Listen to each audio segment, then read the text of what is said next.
Yo, what's good, peoples? Back again.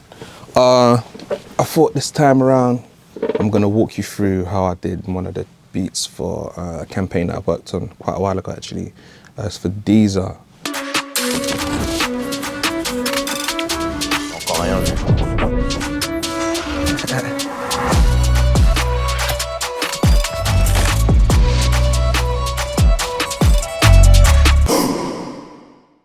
This one was fun. This was like a drill-esque kind of beat.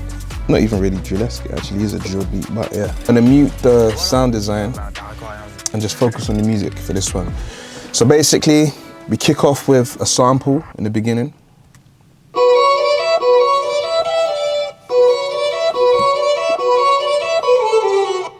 Some strings, and then straight after that little loop, we come in with the sample again, but this time we've got a bit more instrumentation, a snare, some percussion. In the percussion, I've actually got like rolls and hi-hats and stuff, so I'm adding even a bit more flavor, a bit more sauce. I'll play the snare and kick by itself. It's gonna sound meaty, but actually there's no kick, tell a lie. So there we go, so let's play this without the sample.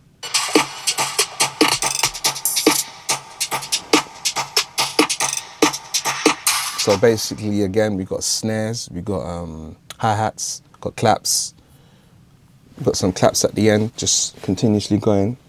One of them sounds you don't really pick up on, but it's like, it just gives it energy anyway in the background. And then straight after that, we come in with the kicks now. Okay, yeah, this is where we come in with the kicks. I love tracks that knock, so I make sure my kicks are always knocking. Make sure you got good samples off the rip. You don't need to buy the craziest sample pack. You don't need to buy the craziest plugins. If your samples, your drum loops, whatever, are clean from the beginning, it's gonna be clean throughout. That's a trick I learned early on. So now we got the sample again. A bit more instrumentation. We've got the bass line in there. Let me play the sample and bass line so you can hear it together. Energy, energy.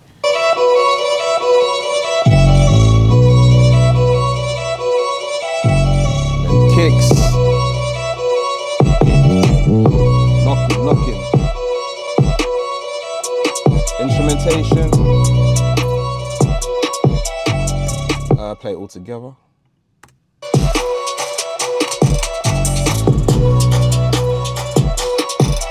You hear how the claps, it's not something you'd really pay attention to, but it gives it so much more groove and like melody and not melody, but pacing.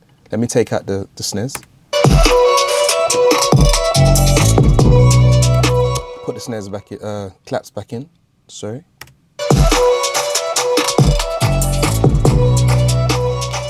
Sometimes it's the little things that carry over. Straight after that, so we loop that, have that going, and then so it doesn't get too boring and repetitive, kind of switch it up. So I took the sample, the violin sample, the main sample melody, chopped it up, so it's got a different kind of groove. Pitched it down, half time.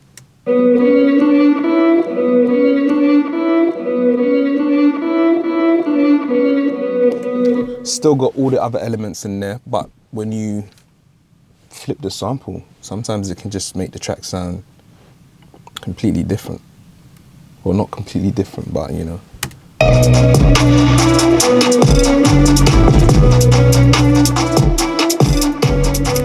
And in fact, the claps, I doubled it up here.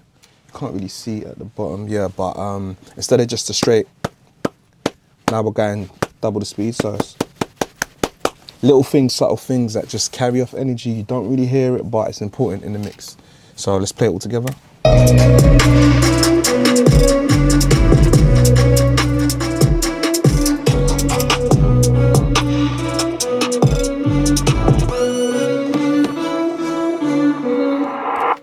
Simple little roll off at the end, strip back the instruments, have a nice little rise.